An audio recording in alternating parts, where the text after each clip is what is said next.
This is the Clutch Picks Betting Podcast presented by ClutchPoints. Like, follow, and subscribe. Rate us, review us, all that other fun stuff. My name is Sheldon Alexander, and as always, joined by my dude, my boy, the one, the only, Mr. Matt Russell, sports betting professional and creator of The Window, available on Substack and via podcast. I feel like I know the answer to this question, but I'm going to ask it anyways. How you feeling, my dude? I'm good. I'm a little nervous about this week. We're getting into week 4 here. 3 games have gone by. And of course, the question is like, all right, how do we stick with our opinions from before the season started?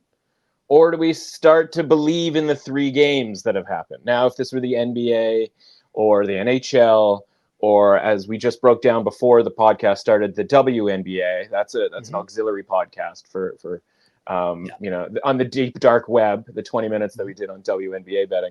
If it were any of those sports and those leagues, you'd be like, well, 3 games. Like, I didn't even really realize the NBA season started. Or like, when does the WNBA season start? It's like, well, it's the All-Star break. You're like, what? Okay. NHL, right? Like, people go months without even realizing that the NHL has started. But in NFL, it's like, oh man, every game is a week, right? It's not game 1, it's week 1. It's not week 2, it's not game 2, game 3, right? They haven't played 3 weeks. They've been playing for 3 games. They've been playing for 3 weeks. Point is, like, psychologically, right? We think of it as, you play one game and it's like we replay it over and over and over again over the course of the week. And so if I just said to you, oh yeah, team X isn't playing very well through 3 games, you just sort of shoulder shrug your way through that, right? In baseball, that's a series. And so, but we've been following and doing all the research and all that stuff for like weeks now. And so it feels like, we use Monday night's teams, right? It feels like the Jaguars are terrible and are never going to be able to like figure this thing out. Whereas like any other team gets blown out in week 3 or game 3, I should say, it's not that big of a deal. And so I'm a little nervous because it's like, we're sort of getting to the point where we have to really start taking what's happened in these games seriously while also reminding ourselves, dude, it's been 3 games. And in any other sport, in any other league, it just would not be that big of a deal. And there also is the factor of the whole Tom Brady thing of these quarterbacks aren't ready and that nobody plays in the preseason. Yeah. So we're kind of like watching the preseason the first couple of weeks as well. As we mentioned, scoring and offenses aren't looking as explosive. And, of course, we talked last week. Big shouts to the people who've been following along with us since the start of the season, but I've been talking about this whole look out for the point spreads, right? Point spreads aren't that high. People are looking at the numbers a little differently, in terms of what those point spreads mean. But all of that to say, we're excited for week 4. But before we get to week 4, we got to clean up some particulars here, especially on my end here, because, it was we needed a bounce back. I needed a bounce back in week 3. Yeah, buddy. Was able to get the bounce back in week 3. As we went 11-5 against the spread and, making up for the blow up that was week 2. So the record looking better at 24-23-1 on the season. But again, we'll take the week 3 performance after the blow up in week 2 and be back on track for the week 4 picks. Now, people who might be new to the pod just want to go through what we do here. And what we do is I'll try and go through and pick every single game, give you what side I'm leaning on at least. And then Matt comes in with the information and education on where the line was, where it is, where it could be going heading into game time, with the hope being we come out on the other end with a much more informed pick. I play the role of the viewer. I get to ask questions. I get to, say like my Joe Public pick. And then we get talked out of it. The hope is, Matt sometimes convinces me to change my pick, and sometimes I foolishly don't listen. Last week, I will say, I think it was 4-1. I think it was. Okay. In terms of switching picks. I think that's what the number was. It was either 4-1 or 3-1. That sounds right. Something like that. Sounds the right. Bottom line is we're in the positives, right? So hopefully people listening along, you understand what's going on here with the show, with the bit, and all that other fun stuff. And we get to more winning ways. I want to ask you something, though, before we get to the picks, because this from Dave Tooley, who says the stats here, underdogs lead 25 20-1 against the spread this season so far. That's 55.6%. And also underdogs are road teams, pardon me, are 26-20-1 against the spread this season. That doesn't make sense to me. That's crazy. But also on top of that, another weird number, 6+ point favorites. Again, teams favored by 6 or more points are 2-16 with 10 outright losses. Those are insane numbers. I don't understand how we're not rich. To when we're talking about the first couple weeks here, right? Yeah. Because it's like, okay, at some point that's gonna flip. Yeah. I don't know when that is, or at least if it doesn't flip, it's gonna, revert back to the middle, right? So I don't know. It's just weird so far this season, but here we are. Yeah, it's like when you walk by a roulette table, right? And it's like 9 straight reds. And it's like, well, the next one's got to be black. And it's like, hate to tell you, man, it's still, 48-48-2. 48 and 4%, right? With the greens mixed in there as well, right? Like the odds don't change because of what previously happened. Now, that being said, right? Like we know, and first of all, shout out to our guy Dave Tooley, one of the nicest guys in the business. The thing about September, and you talked about with the preseason thing, right? It's never been more fraudulent. The stuff, right? Like what we see in September, like we're going to look back in December, or maybe even not even December. We're going to look back at the stuff that happened in September and just be like, man, that was crazy.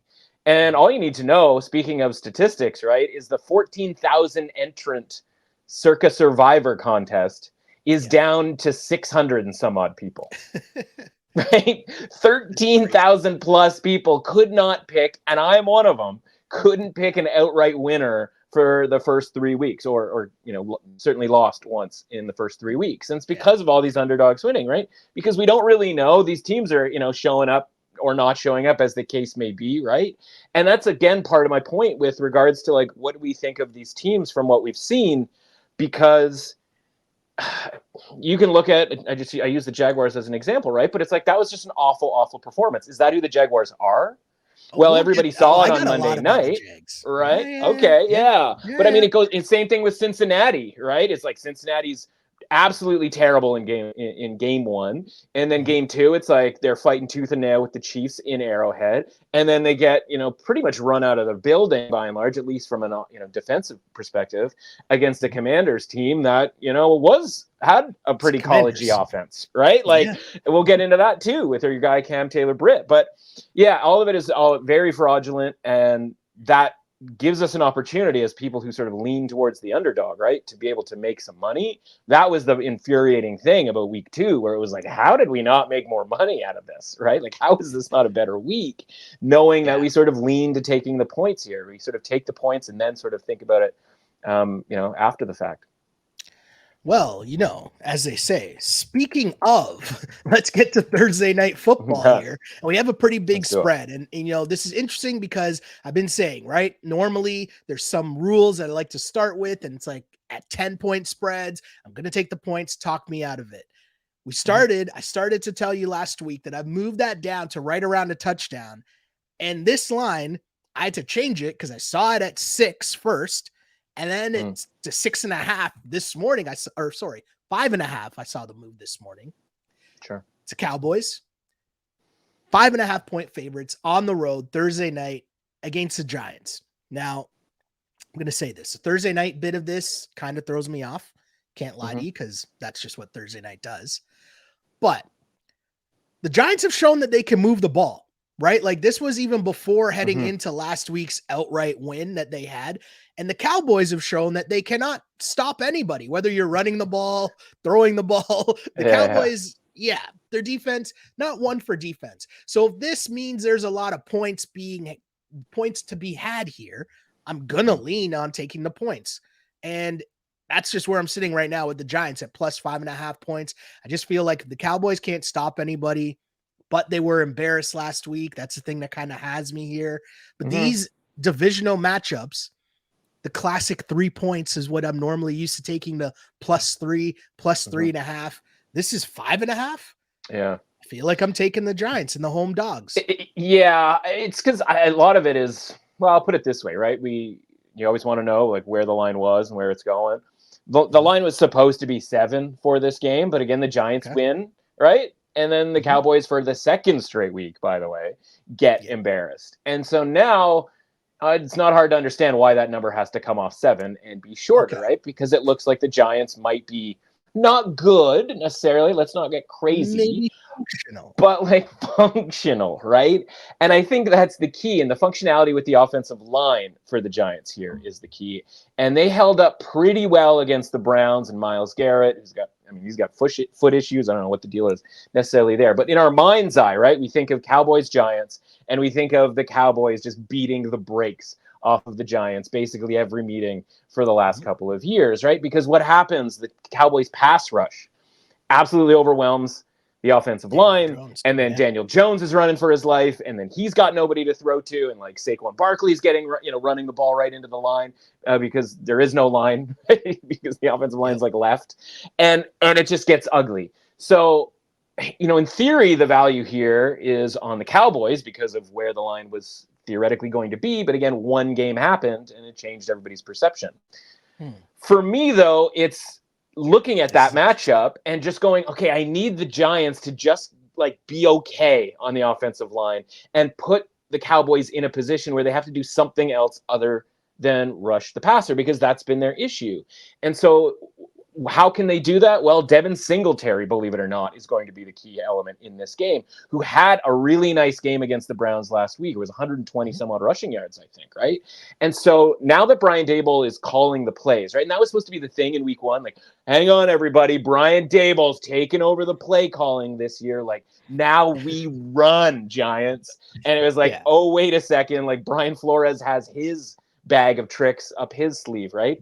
And that loss to the Vikings is starting to look a lot better, right? It's a lot more understandable in a lot of ways. And then, of course, even the Commanders lost the next week where the Giants score 3 touchdowns. The Commanders score 0 touchdowns. And you look at that loss and you go well, if the Giants had a kicker, right, and everybody said they probably would have won that game. And that's why we talked about the idea last week of the Giants having a chance to beat the Browns, because it has started to look a little bit better. And so the idea that Daboll was going to take over offensive play calling and it was just going to run was a little foolish, especially against what might be the best defense in the league all of a sudden with the Vikings. And so I just look at it and I go well, if Daboll's calling the plays, and by the way, we have gone this far and we haven't mentioned that Malik Neighbors is an absolute fiend out there. Beast. Total beast, unbelievable stuff. It's very Justin Jefferson, Justin Herbert rookie of the year race between him and Jaden Daniels, I think, the rest of the way. So I just look at it and I go okay, the Giants have some pieces here and seem to be exhibiting an ability to move the ball and maybe stay out of a scenario where they are 10 points down and now all of a sudden it's Micah Parsons over and over and over again, right? So I do like the Giants, against the spread here. There is some +6 available at minus 114. That's where that's kind of my buy point there with +6. I could see getting, a little bit closer, a little bit better price, closer to 7 because of that being the sort of original number for this game. So shop around, try to get your +6. Really what it's going to come down to for me is whether I want to include the Giants in the round robin underdog money line parlay and whether I think that they can win this game. And that is going to require a little bit more digging. I'm going to need a little bit more factual basis for believing in the Giants offensive line here, because I think that's the key. Because like you said, man, I don't think the Cowboys are doing much else on defense, right? They're not stopping the run particularly well. Everybody was all over Trayvon Diggs when he was returning touchdowns a couple of years ago. But that guy got absolutely roasted on that game-clinching play against the Ravens this past week. And you're man, if you're going to be that dude, if you're going to be that cornerback, I need you doing better on what was a pretty simple out route that, honestly, from Lamar Jackson was kind of a bad throw. It was an inside shoulder throw that a lot of DBs knock away. And now we're talking about the Cowboys getting the ball back. And by the way, the sort of thing to sort of, make you a little bit trepidatious in all of this is the Cowboys did come back in that game and were one decent cornerback play away from potentially getting that ball back and having a chance to tie it with their mega-legged kicker. So, again, I don't love that we're only getting 5.5. Like I said, we want to shop for 6, but I think there's at least a path here for the Giants to be able to be competitive in this game, as they have been basically for the first 3 games this season. Obviously the Vikings game, got away from them towards the end there. I also think too, there's still a path for people on the Cowboys, just because the Cowboys always seem to be one of those teams that people believe in for a little too long, so that could be a case there as well. Yeah. But we'll see how that line ends up heading into Thursday. But we move to Sunday's action and the Minnesota Vikings, your Minnesota Vikings. I'm going to give you credit for that. Minnesota Vikings are in Green Bay taking on the Packers. Packers favored by 2.5 points here. And listen, I'm on the Vikings here. Looks like Sam Darnold is okay. He's battling a little bit of injuries there, but looks like he'll be back. But the thing here is I'm wondering is about Jordan Love and Jordan Love's status. One game we always like to play is this the Jordan Love line or is this the no Jordan Love line? We'll get there. But if he plays, won't they be getting even more points if I'm the Vikings? I'll tee that up to you there. But yeah, I just want to say I was wrong about the Vikings, and I promised on last week's pod, last week would be the last week that I hold it against Sam Darnold. If they, I said it was a show me game, and they showed me a lot in that game. Man. Yeah. So I'm a man of my word. I'm a believer as they destroyed the Texans last week. So I know they're legit, but I'm going to say I'm on the Vikings at +2.5. And let me know if you think this theory makes sense. Okay. I don't know if this is a Jordan Love line or not, but I feel like Jordan Love should play in this game. And if he does, and it's confirmed, wouldn't that be magically getting even more points?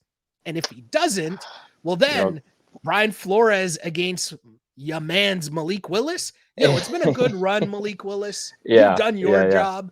If you get blown up this week, nobody's going to be mad at you. That's my thoughts here. My man, he's all grown up, everybody. He's grown up and he's grown up and he's grown up.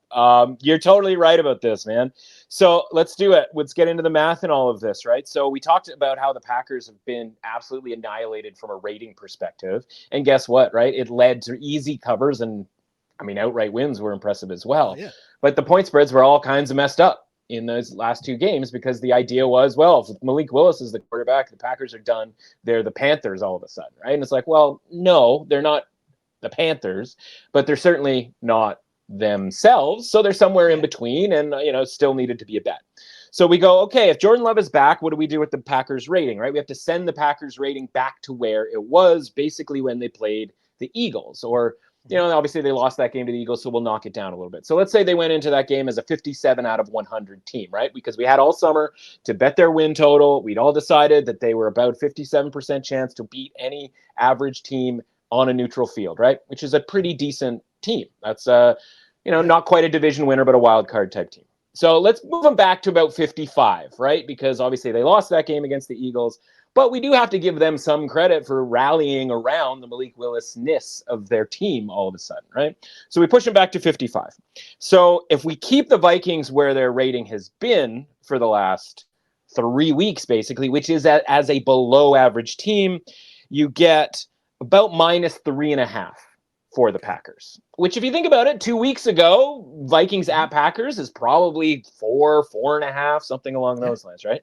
And what we've talked about with the Vikings is like the rating has improved each week because they've won, because they've covered, but it started so low, right? Where they were literally in a pick'em game with the Giants, that the slow accumulation hasn't caught up to what they actually are. So in this game, you have to decide what you think the Vikings actually are. So I'm going to ask you, Shell. You know that dead average is 50 out of 100. You know that they've been rated slightly below average up until this point, but you've seen what's been going on the field. They're good on defense, run and pass defense. They're good on offense, pass offense and pass defense, run offense. Where do you have the Vikings right now? They're definitely an above average team. Anytime you have a team that can play lights out defense and then on offense, they can run the ball, and Justin Jefferson is obviously a game breaker. You can simplify here. And the most important part is coaching. We know they're coached well on both sides of the ball. So as long as Sam Darnold continues to be functional, and he's been better than that, obviously, they're an above average team for sure. That's without a doubt. So hit me up with a number. I'd put them at like a 55. Oh, I guessed 54. I guess 54. I thought you were going to say 54. So I was close. But let's put in your number. Yeah. I mean, it's like that's a third of a point basically, and the point spread. Like we're doing fine here. So if they're a 55 and the Packers are a 55, then we're just given home field advantage, right? To make this point spread. And you and I, we've sort of talked about this, right? Average home field advantage is about 1.8 points. I think we 3 doesn't exist anymore. 3 doesn't exist anymore. That was a long time ago. And so I think at Lambeau, if you wanted to be like Packers have a 2-point home field advantage, well, there you go, right? Like the line should be Packers -2 if we sort of think about it that way.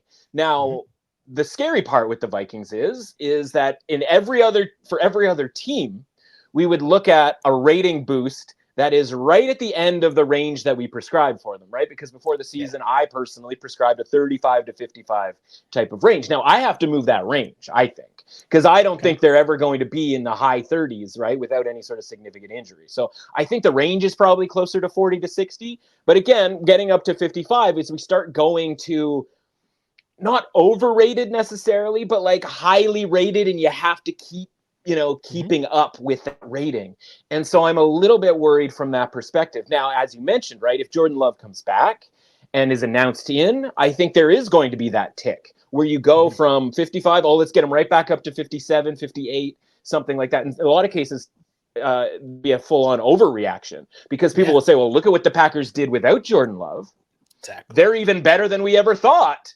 And then they'll move the Jordan Love, Packers version, up beyond that 57 mark that we had from even before the season. And so I think you're right here about the idea that Jordan Love gets announced in, this line moves up to a solid 3, and then you can bet on the Vikings at +3 and hope that they keep sustaining this level of play that we think through 3 weeks is an above average playoff team level of play. When we get to the point where the Vikings are into the 60s or whatever, then it's going to be the time where, you have to say goodbye, right? Or at least sort of see you later on these teams where you can only ride it out for so long. And so we talked last week about, if you can find one team that's overrated and one team that's underrated and just kind of ride that out for the first 3 weeks, you get 6 wins right there. And we did that on the underrated side here with the Vikings. Can we get one more week out of it? And the answer of that, of course, is maybe. But we're gonna want to wait to see and get the best number that we can possibly get here. And so, yes, this number is a Jordan Love is probably going to play number, but it's also attached with it is that the Vikings are a better team than we ever thought possible. So there is some trepidation here, but I think we might be able to get Vikings +3 when Jordan Love gets announced as being able to play in this game. Yeah, and for the record, know that right now the pick is Minnesota. I'm saying this for housekeeping purposes here, people listening to the pod. The bet here is Minnesota +2.5, but obviously I'm saying it. If it goes up to 3, I'm moving it to 3. Minnesota +3. Saying that right now on the pod. So it's on record, it's on wax, just so that we're all on the same page. Let's keep things moving here as we go to the Chiefs on the road in LA against the Chargers. Chiefs are 8.5-point favorites on the road. And we just mentioned about line movements and what lines mean and what they're trying to tell you. This line tells me that they don't think Justin Herbert's going to play, right? Like this can't be a Justin Herbert 8.5-point line. That's my assumption here, but I'll let you discuss. But I will say Justin Herbert is just one of many injured LA Chargers. I mean, we could be without Derwin James, could be without Bosa. There's a lot of dudes that might not be there. So if the firm announcement comes, this is another thing too, where if I'm getting the Chiefs at 8.5, hammer that. If I'm anticipating that these could be all for sure's, that line could be moving up to like 9.5, 10. Sure. Get in now while you can at 8.5. That's what I'm saying. Well, I think, okay. Well, let me just address the get in now at 8.5 thing. I think it's get in now at 2.5, meaning that this has to be the 6-point. This has to be the 6-point teaser, right? That you take down. Now, those have not gone well. You mentioned the point spread results and outright results of teams that were favored by 6.5, 7.5, et cetera, right? Just absolutely annihilating teasers, right? Teasing up from 2.5 has gone a lot better than teasing down to 2.5. But we're talking about the Chiefs here, right? And, they did this, they ended up covering that game on Sunday night. They covered, yes. But, man, I didn't even mention that. I don't think that was the right side. Like, it was very dicey. And you can break down, I broke down on my show this week, like, think about all the different ways in those final 5 minutes, like what the different possible scores were going to be, right? And like 5 was the absolute maximum, basically, for the Chiefs, barring going to overtime and maybe winning by 6, right? But like there was probably a 20% chance with 5 minutes, 7 minutes to go that game was actually going to finish with the Chiefs by 5. The point is like this is just what they do. They just win the game. And it's like sometimes they play down to the competition. A lot of times they play down to the competition and they do just enough to win. So like, do I want to lay 8.5 on the road? Like, I kind of don't care who the quarterback is. The answer to that is no in the NFL. And so I start messing around with the numbers and go like, okay, well, what, as we do, what's the Chargers rating in this game with this point spread being what it is? And the answer to that is a little quick mathematics here, about 34 out of 100, right? Yeah. And so you go like, is this a Justin Herbert number? I don't think so. Like the Chargers have never been 34 with Justin Herbert as the quarterback. Okay. Yeah. That being said, whether he plays or not, there are 2 offensive tackles that are not likely to play in this game for the Chargers, right? Both of them. And that's the strength of the Chargers right now. Yeah. Right, is having Slater on one side and Alt on the other side and being able to kind of hang with as many teams as possible and having Justin Herbert back there as this danger at any given time can beat you deep. And those 3 elements, that triangle of elements, open up the run game, and that's how the Chargers are able to win. Unfortunately, when Jim Harbaugh took this job, he didn't realize he was taking the Chargers job. Meaning that like whatever can go wrong will go wrong with this franchise, and it starts in training camp with Herbert having that plantar fascia, I think it was, issue, and then of course then it's a high ankle sprain, and like whether those 2 things are connected, I mean, who knows? But the point is like you're now into week 4 and you're playing the Chiefs here, and so with the expectation on whether Herbert is going to play or not, it just to me it goes you're 2-1. What were your goals this season? Right? Like everybody will say, and Jim Harbaugh will certainly say, Super Bowl, like who's got it better than us and all that kind of stuff.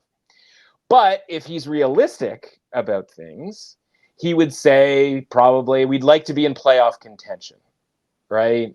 And to be in playoff contention, 9-8, I think 10-7 probably usually gets you in most of the time, right? Mm-hmm. So starting the season 2-2 with a road loss in Pittsburgh and a home loss to Kansas City is certainly not putting them behind pace, if that was the idea, right? Like you should probably chalk 2 losses up to the Chiefs, even at the best of times. And I think you saw last week where it was like, well, Herbert's going to try to go, like tough guy move, like we love that, yada, yada, yada. And it's just like, as soon as you end up limping, man, you're out. And then he starts limping and he's out. And you just go like, it's not worth it to play him for this game. And I think that's what the market's sort of saying to you here, right? Where at 8.5, and you're right, it could go higher because we talked about the Packers, right? No Jordan Love, and the Packers went into the high 20s for their rating. Why wouldn't the Chargers go into the high 20s for their rating, right? And if they do, that means a 10-point spread here. So yeah, like it could go up some more. Now, the problem is even Justin Herbert just playing in this game is obviously going to shoot this thing back up. Not maybe necessarily to that slightly above average team rating that they've been given, but it's going to shoot it back up to like a mid 40s rating, which is still obviously below average. And that's going to shave 2, 3 points off this point spread and get it underneath a touchdown. So I just look at it this going, if there's something to play right this second, it's the -2.5. Because if you end up teasing this thing down 6 points, getting it to -2.5, you're sort of saying like, yes, Chiefs by a field goal, I'm fine with that. If the line goes down to 6.5 because an injured Justin Herbert is going to play, like that sucks. But I don't know that 2.5 and -0.5 is going to really be a difference maker from a tease perspective. And I don't necessarily want the Chargers in either circumstance. And if he's announced out, as we expect that he will be, I think it goes up to avoid teaser legs, right? So to me, it's like get the teaser leg now, because if it goes to 9.5, those teaser legs go away, or they become like incredibly less valuable, because the key is to capture that number of 3 here, knowing that the Chiefs are totally fine by winning by 3, 4, 5, 6, or 7, right? So yeah, let's tease this thing down. Yeah, super interesting one here. And of course, because of all the injuries, Derwin James could be banged up. Bosa's always hurt. So Derwin James is flat out suspended. He's banged up in his bank account because his bank account's banged up, suspended without pay. That was upheld this morning. Yes. Yeah. Yes. Lots going on for sure there. I'll be with the Chiefs and, hopefully riding that one out. Let's keep it going here. We go to Atlanta, 1.5 favorites against the New Orleans Saints, a divisional matchup. But of course, we just mentioned the Kansas City Chiefs, and obviously the Chiefs and Falcons played a tough one on Sunday Night Football. Falcons offense looks good. They can run, they can pass. Meanwhile, we learned one thing about the Saints offense. They might not be the greatest show on turf as they looked like for the first couple weeks of the season. But the question there, you just talked about offensive line, and I think that having their offensive line struggles last week, the Saints, that proved to be an issue for Derek Carr as he looked kind of shook ones back there for a bit against the Eagles. Either way, I just really think I like what I've seen from the Falcons the last couple of weeks, and the Falcons at home at 1.5. I think if you figure out how to get some pass rush on Derek Carr, at least you can slow down that offense a little. Whereas the Falcons run the ball. Look at what happened last week with Saquon. I know everybody doesn't have Saquon, but Bijan's not that bad. Run the ball for the Falcons. I'll lay the 1.5 with the Falcons here. I don't know who doesn't love Saquon. I love Saquon. Saquon scored all of the touchdowns for me at 20-1 to lead the league in rushing touchdowns. Love that guy. Yeah, I mean, you mentioned it, right? Like, I think of it as like the meme of the toddler, the gif with the toddler who runs into the room and like sees something and like hits the brakes and turns around and runs back. That was basically the Saints rating last week, where it was like, yeah, man, Saints, greatest show on turf. Like, let's do it. 57. They're better than the Eagles. Like, lay 3 points with them. Like, let's look at how great they are. Yada, yada. Screech, turn around, and like run out of the room because they got too high there, right? So that rating for the Saints, though, would equate to about a pick'em game against the Falcons this week. And so you see that Saints go down a tick, and you go down to 54 because they were 57. You go down to 54, and that's Atlanta -1. You go, okay, we're going to need to go a little bit further. So you go down to 52, and that's how you get yourself to a -1.5 flat right there on the Falcons, right? And so now we're probably in a more appropriate area for the Saints. And, what do we talk about, right? Home field advantage. It's like when it used, again, like you said, it's not 3 anymore, but when it used to be 3 and the home team was favored by 3, you were like, well, they're the same, and you just give them 3 for home field advantage. In this case, it's, well, they're the same, and you give them 1.5 for home field advantage. So essentially you have to decide here, like, are the Saints and the Falcons the same, and are the Saints and Falcons going to play the same this week? And of course, we don't know the answer to that necessarily. But what I will say on your point about the offensive line is that the center, Eric McCoy, for the Saints, appears to be out for this game, and I think he's going to miss a few weeks here. So for me, that is the sneaky position on both sides of the field, that if a guy is out, it's never factored into the point spread. And it always means way more than anybody gives it credit for, especially if somebody is good, right? Especially if it is a good center, right? So like if the Chiefs ever lost Creed Humphrey, right? That's a really big deal for the Chiefs. That's not going to be reflected in the same way that like if Travis Kelce doesn't play, the line's going to move by a half point or a point. When like even Travis Kelce, even though he is washed. Yeah. And that's the thing, right? And that's the market, inconsistencies, right? And so you go and you're like, if we're trying to get a half point here and a point there, like that's what all this stuff comes down to. And so I just look at this and I go, yeah, like I think the number probably should be 2.5. Now that doesn't cross any necessarily key numbers or whatever, but there's also a possibility that the Saints aren't even a 53. Exactly. Right? Because that's an increase from where they were from before the season, whereas the Falcons have just kind of stayed steady with their rating. It was a little high to start the season, right? With that first game against Pittsburgh where they were 3.5, 4-point favorites, so they closed against Pittsburgh. But they came down after that game, but we haven't got back up to that level. So again, before the season starts, this game probably Falcons -3, -3.5. So what from the first 3 games are you taking away? And honestly, there's a little bit of a trajectory element to this too, right? Because how good does that Saints win over the Panthers look at this point? It's like, what if Andy Dalton was playing and the Panthers were actually salient and like decent in that game? And so like, to me, it's the Saints like shot up, whereas the Falcons kind of shot down. But I don't know that either of those teams are necessarily all that different than they were from before the season started. Because it's a Falcons game, and maybe it's because I'm scarred by like all of the field goals that they've kicked in the last like 3 seasons. I would sort of prefer to find a cheap money line on the Falcons just to avoid this 1 point. Like, this is going back to the roulette thing, right? The 1.5 point spread is the green space. The green space is the 0, the 0 on the roulette wheel, right? Because everybody who likes the Falcons is going to take -1.5. And everybody who likes the Saints is just going to be like, screw it, I'm just going to take the money line plus, even money or something like that, right? And there's obviously a high probability that it's not going to land on Falcons 1. In the same way that there's a high probability that it's not going to land on 0 or 0 when you're rolling that roulette ball around the wheel. But every time it hits green, everybody loses except for the sicko weirdo who's grabbing, 0, 0, just being a jerk, right? The table gets wiped out. And if once out of every like 50 rolls, the table can get wiped out, then like the house is going to end up winning, right? So I rather just kind of pay that extra. Like, I think there's some 118s available right now, -118 on the Falcons money line, or just kind of wait and, combination, right, of waiting and getting the price that you want, or shopping around to different sports books to get the price you want, right? So there's going to be something better than -120 on this Falcons money line, barring some sort of more significant built-in injury here. But I think the injury issue for the Saints here is a really big deal that not many people are necessarily going to think of when they're making and creating this market. Yeah, I got you. I like how the Falcons look so far. So it'll be interesting to see how this one lines up for sure. Speaking of, though, the Saints and their matchup last week against the Eagles this week find themselves in Tampa Bay taking on a Bucs team that, as soon as I jump on Baker train, Baker goes Baker for me. Yeah, and man. I'm like, what is going on?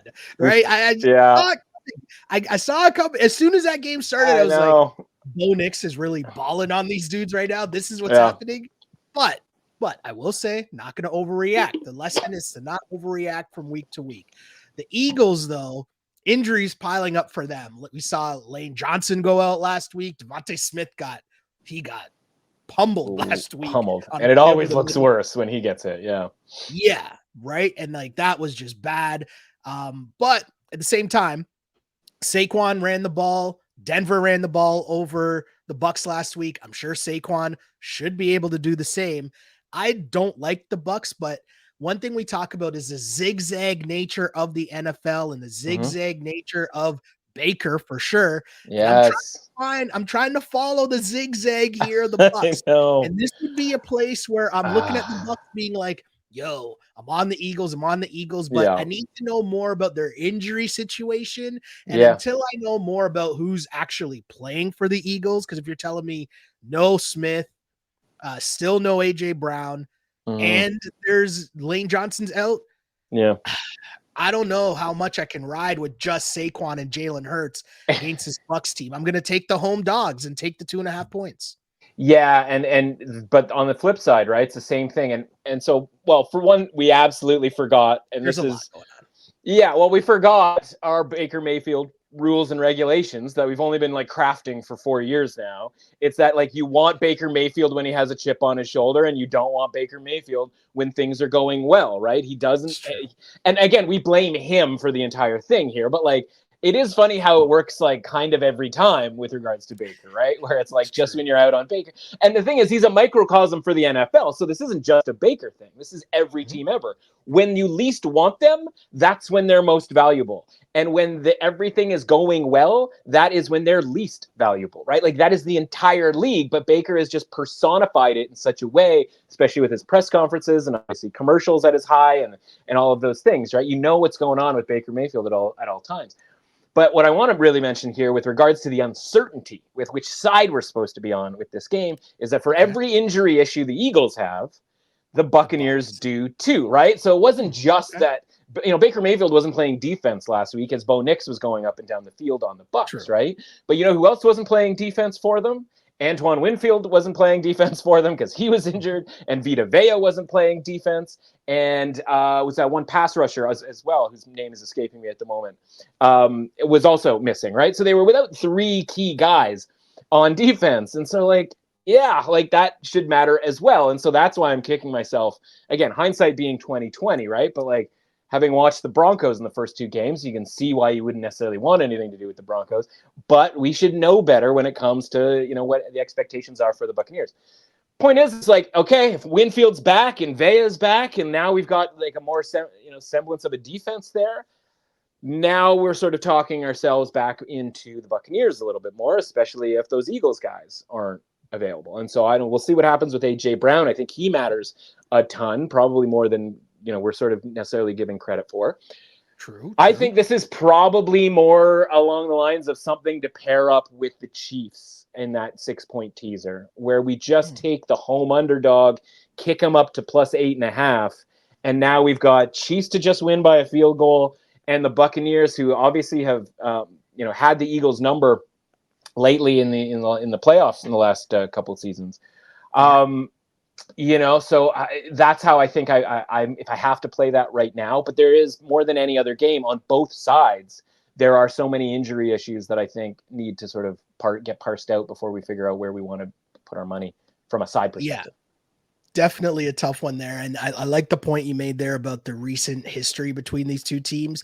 The Bucs, for whatever reason, seem to just have that matchup locked down, despite, obviously Saquon was in there the last couple times, but we'll see how that goes for sure. It's a tough one. Pay attention to the injuries, but as I said, as of now, time we're recording this pod, I'm on the Bucs at +2.5. Keep it going here. We got the Giants. No, I mean the Jets, the other New York team. Jets. Yeah. Jets. Aaron Rodgers would be very mad at me for messing that up, right?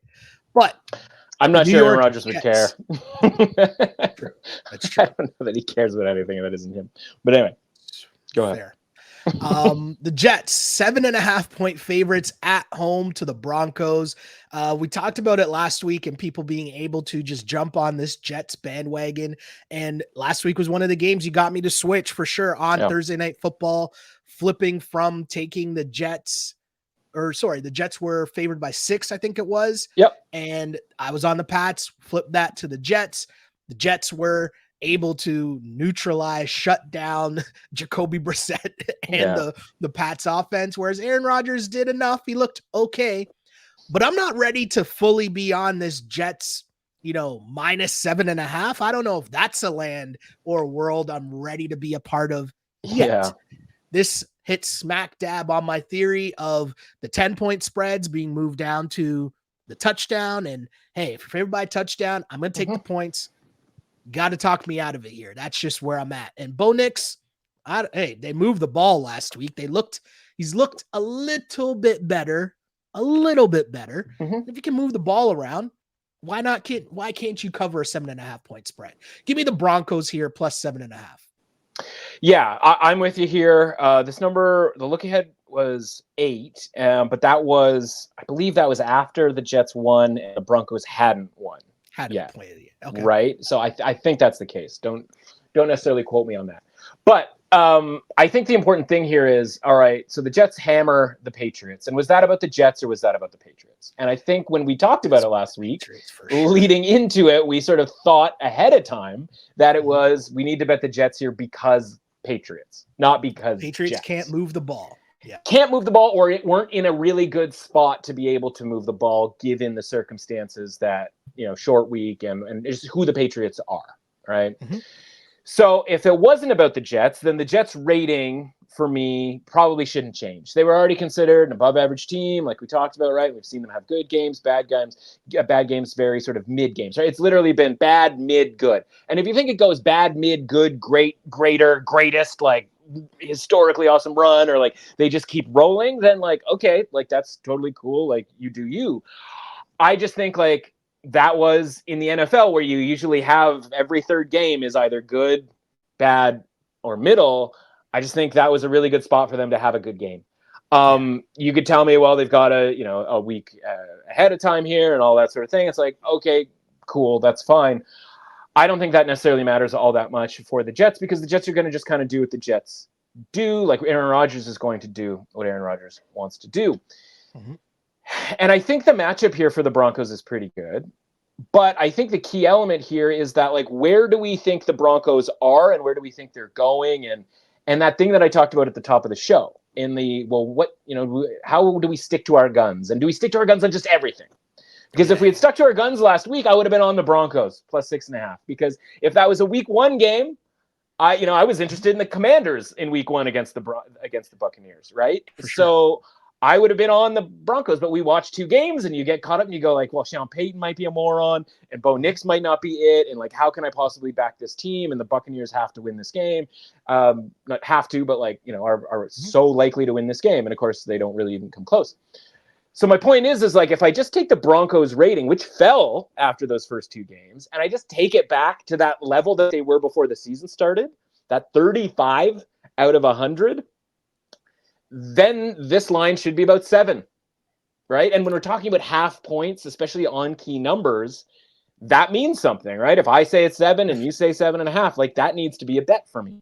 And that's just saying what the rating was before the season started, taking out my opinion before the season started. And my opinion was that the Broncos were going to be slightly better than that, right? Better than the market thinks, right? So if the market says 35 and I say 39, well, I should probably still be sticking to that 39. And if we go to 39, now all of a sudden we're talking about a 6.5 or maybe even 6 point spread.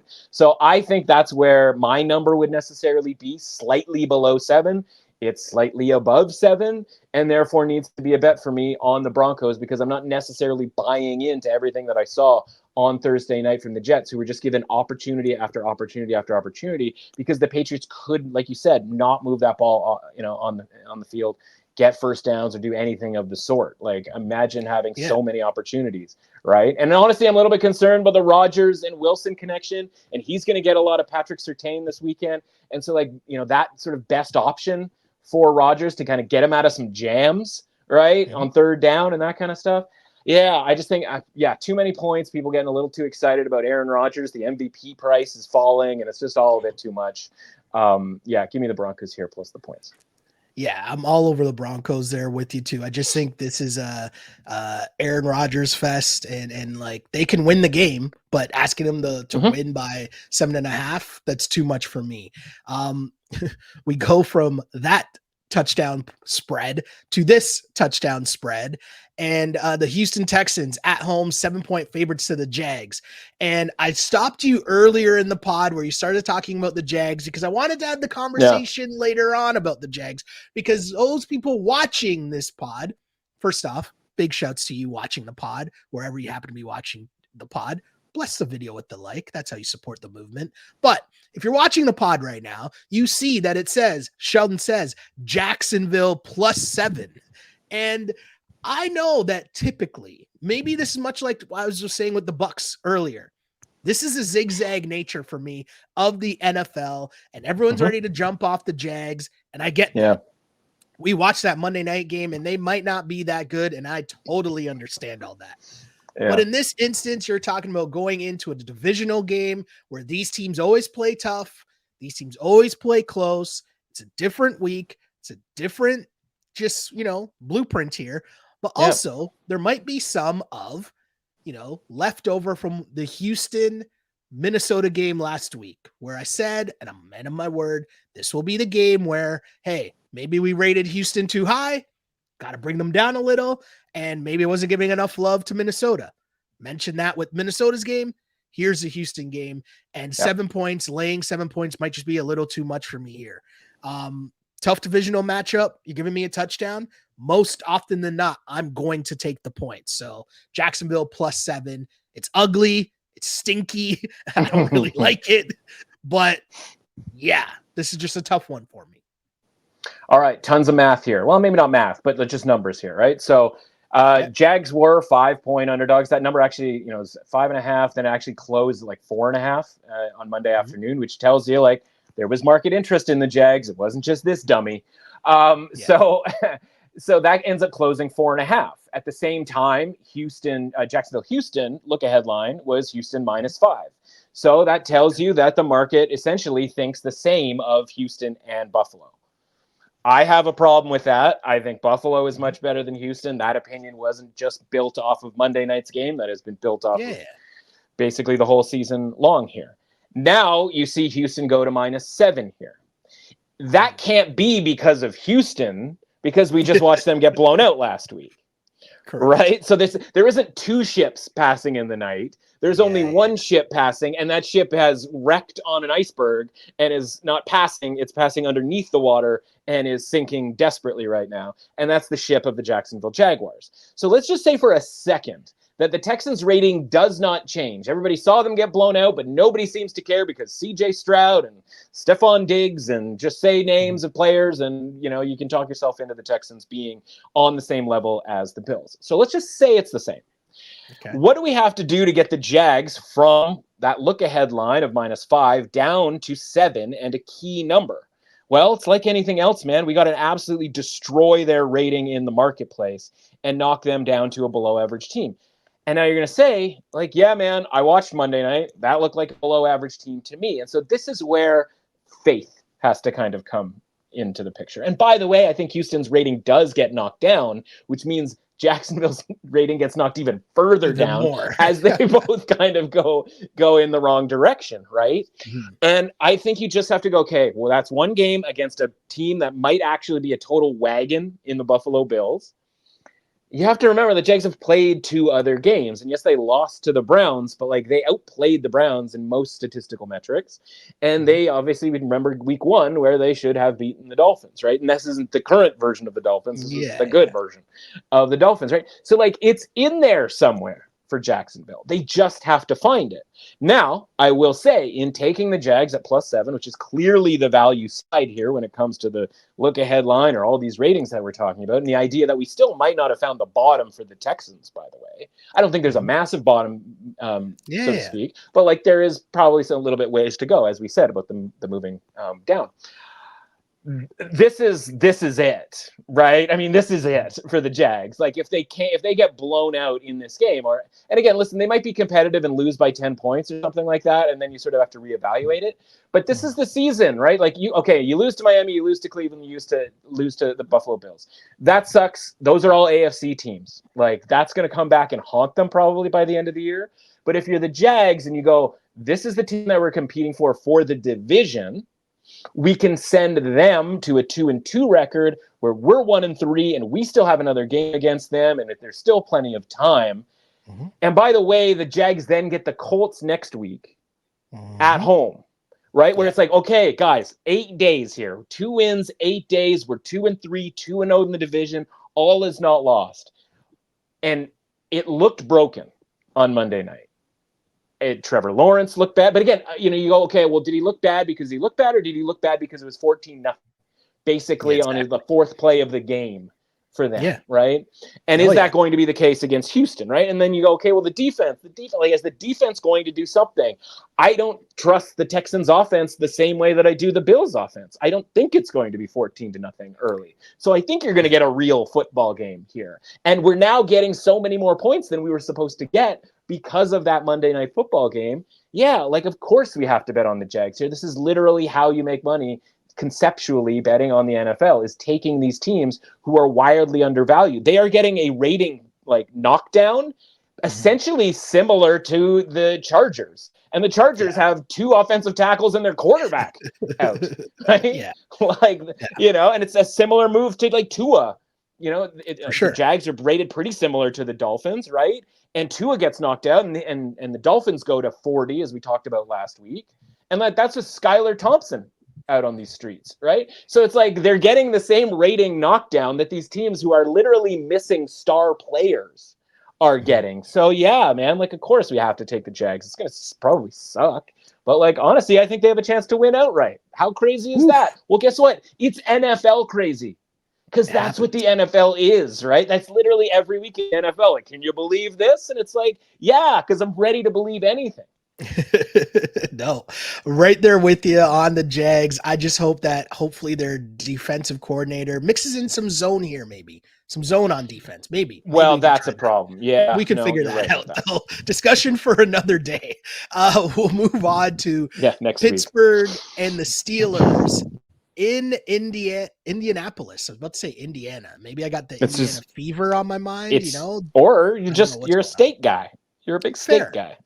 Fair. It's not untrue. Steelers 1.5 road favorites here. And this is interesting because the Steelers are 3-0. And, questions though from last week. What happens if Justin Herbert plays the whole game? We'll never know. Right? Yeah. All we can deal with is what happened. And what happened is the Steelers are 3-0 heading into this game. But bottom line, either way, I just think the defense covers this one. I don't have much more to say on this other than Anthony Richardson. Yeah. It's a rough watch at certain points. And I think that the Steelers defense, if there's one thing we can believe in, it's that. And you have them raring to go against Anthony Richardson, has not looked good. I highly doubt that he will look great for the first time against the Steelers. Yeah. It's tough. I look at it too, and I go, yeah, man, like Steelers, right? Like I think about the Steelers in the dome against the Falcons, and TJ Watt just causing problems there, and just being like, I don't really care that the Steelers are on the road, like defense travels, all of that sort of thing. I watched that Colts game, as we talked about, like I had the Colts in that game, and like you said, man, it's a tough watch because I'm here to tell you, like the Bears stink. And the fact that the Colts could not put them away, it seemed like for a very long time, was like not a great not a great sign for a Colts team that had been kind of like sneaky embarrassed the previous week against the Packers. Mm-hmm. There's just something about this game, though, that just kind of stinks. I just don't feel comfortable. Maybe it's the 3-0 record and just NFL in general, or like the Steelers. Well, just the Steelers and most NFL teams, but like particularly the Steelers have this tendency when just things get a little too good. They're again, it's the Baker Mayfield thing that we talked about, right? Like it's just a little bit too good. And, of course they're supposed to win here, but like it's only 1.5. And it could be that janky thing where like I talked about with the roulette wheel where it's like maybe they win by 1. They're always Justin losing. Fields is still Justin Fields, right? Yeah, Justin Fields. At some point that has to come out, always losing at halftime, right? And it's just and it's like I think I'm on the Colts in this game. Okay. And this isn't like, hey, Shell, you want to change your pick? Because Matt said maybe. Listen, it's Wednesday. Like this is if I had my own sort of card here where I go like I reserve my right to like need 2 days to kind of think about this a little bit more as far as research and stuff is concerned. I saw it tick to like 2 in some spots, and it's like I kind of get that too. And like, man, if this could get to 3, now we'd be having a real conversation. Mm-hmm. It's just there's something about this that just does not feel great. I mean, the thing is the Colts could be good, right? Like you mentioned with Richardson, it's like. Yeah, they're just kind of not. And then, like, I'm literally watching that game, and he starts running the ball and, like, running over dudes. And I don't yell too often at the TV. I don't say stuff to the TV too often, like, as I'm an adult. But I was literally like, there you go, man. Like, it was like, that's the thing. That's what makes Anthony Richardson an interesting thing, a thing that you wanted in fantasy football because of the running and, like, the size and, like, who wants to mess with that guy in the open field? It's like, yeah, let's do a little bit more of that. And then I look at the Steelers and I go, yes, it's 3-0 and it all looks pretty good. But it's immobile Kirk Cousins where they're doing weird pistol shotgun snaps in Atlanta that 1 week. And then they just change the offense back to like a normal offense, And so like Steelers, it feels like they kind of got lucky with the timing on that one. Mm-hmm. Bo Nix in the first couple of games of his career feels like that's a pretty fortunate scenario. And like you said, what happens if Justin Herbert is healthy and plays that full game? Like it just kind of, you have to make your own luck in a lot of ways, but like, man, it's really working out nice for the Steelers. And again, maybe it works out for a 4th straight game, but it's like, it's not that their rating is even kind of getting crazy because I know the market still isn't kind of buying in on it. And again, the Colts maybe could use a downgrade or two, but they certainly shouldn't after losing. Put it this way, this line headed into last week would have been I've lost it. Indianapolis -1.5. This was the look-ahead line. Indianapolis swung -1. And so it swung. And the Colts won, by the way. Yeah. Right? And so I guess that's part of the deal where I was just like, man, it moved 3 and changed favorites, and the team that's moving against it actually won. It's like, I don't feel great about that. There's a lot. So There's a lot. Yeah, I think it's going to be the Colts for me here. I do. I think that's where we're headed. Yeah. I understand. I'm not ready to make that move yet, but we shall see how the week goes. I'm on the Steelers here. I'm drinking the Tomlin Kool-Aid that he'll be able to motivate them for one more week, and this is my bet on their defense. So we'll see. We'll see how that plays out. Well, let's move on here. We mentioned the Bears before. The Bears are at home and laying 2.5 points. Now, if I just don't even mention who they're playing against and say the Bears are at home and laying 2.5 points. Yeah. I'm like, what?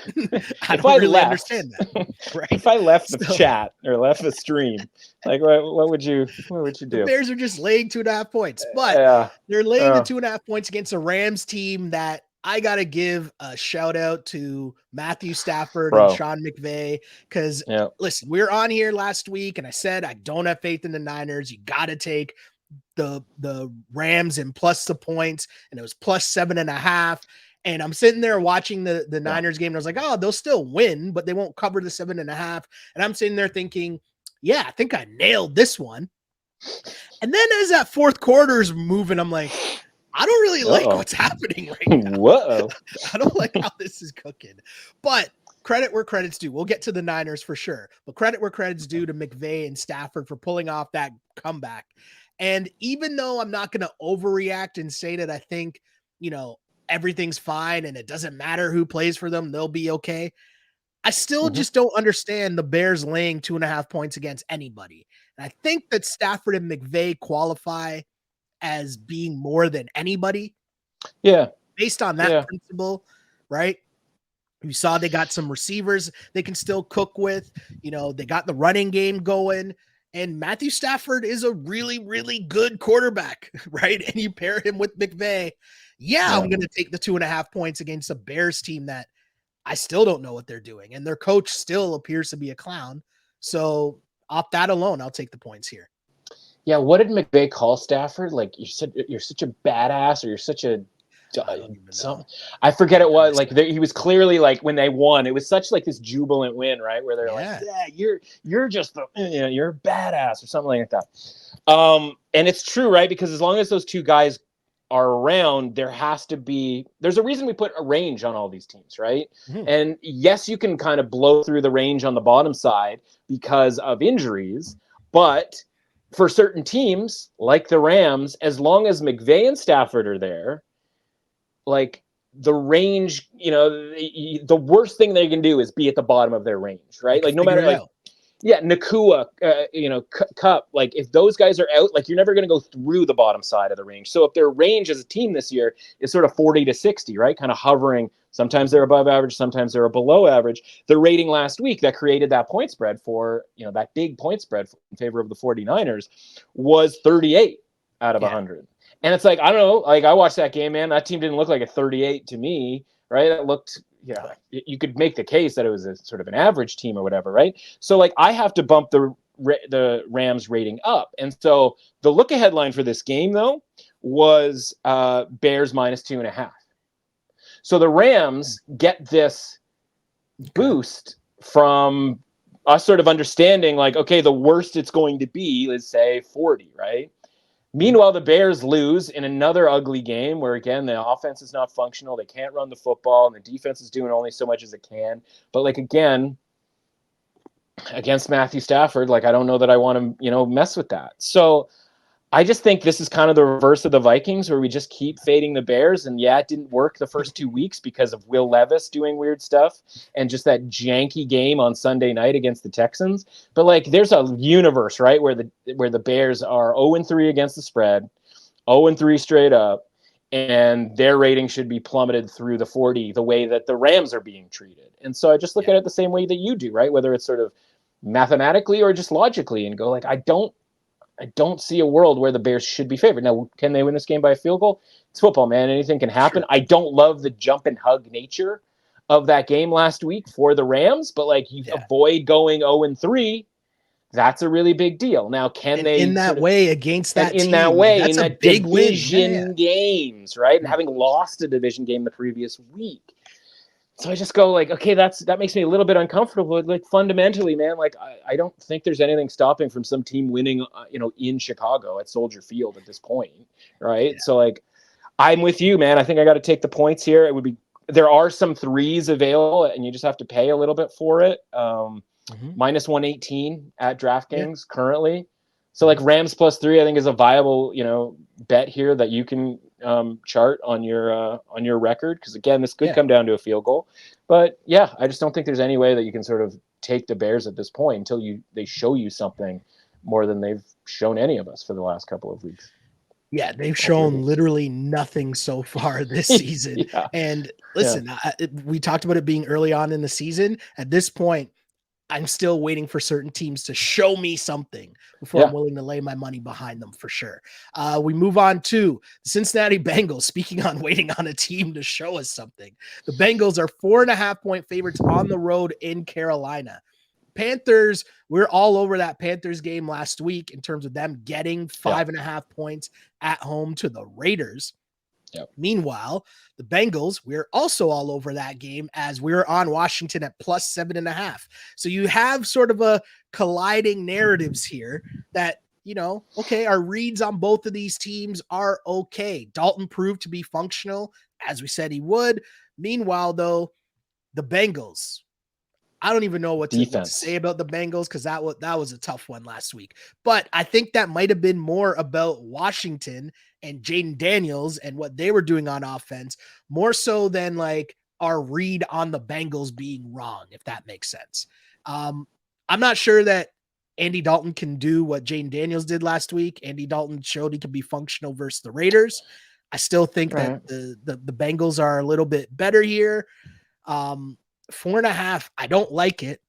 This is one of the rare times I'm going against kind of the, weird 4.5-point spread, take the points.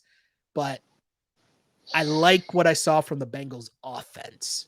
And if that's the case, I don't know if the Panthers can keep up.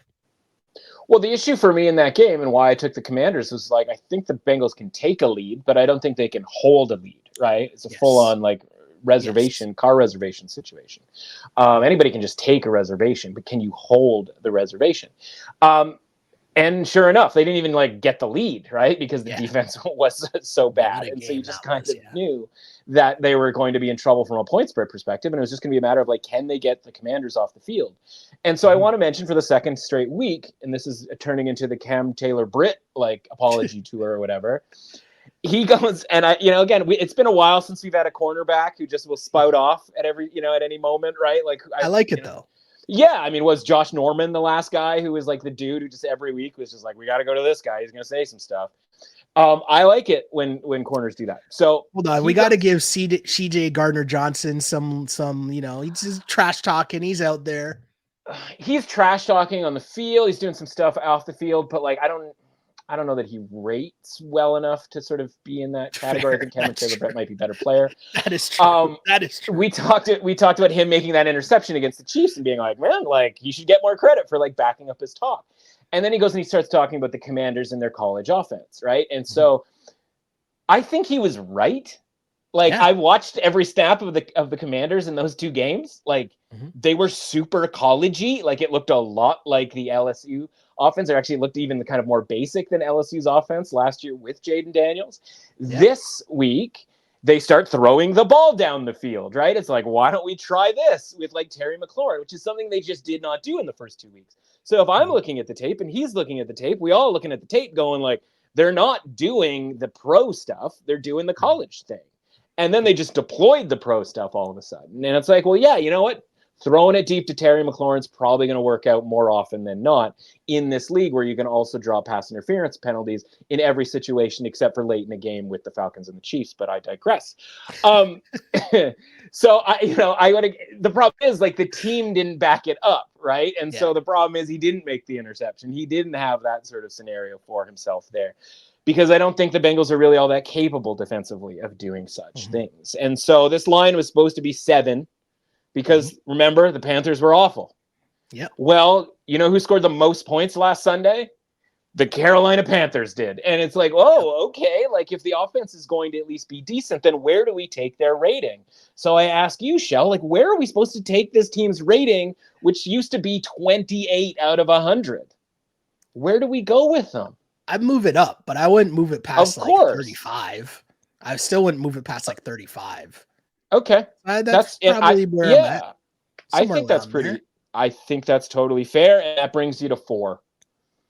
That brings you to Cincinnati -4 in this game, right? So, and that's before really like down, and then you have to obviously have the conversation about the Bengals, and the Bengals conversation is an elaborate one that we don't have time for. But before the season, because of their rating in the market, which was 10.5 win team, co-favorite in the AFC North, right? It certainly wasn't start 0-3, and so before the season, their range was sort of like 55 to 75. Because the top end of the range has to be 75, which is sort of literally Super Bowl, right? Because that's the conversation in Cincinnati. Well, I don't think 70 to 75 needs to be in the mix anymore for their range. So now it's 50 to 70. But could you talk yourself into 45-65 as that sort of window where they end up, playing? It's a team that has looked below average this season. Yeah. Now Higgins comes back, and obviously one game in, it wasn't great, but like a second or third game, you're going to start. The offense is going to be cooking a little bit here.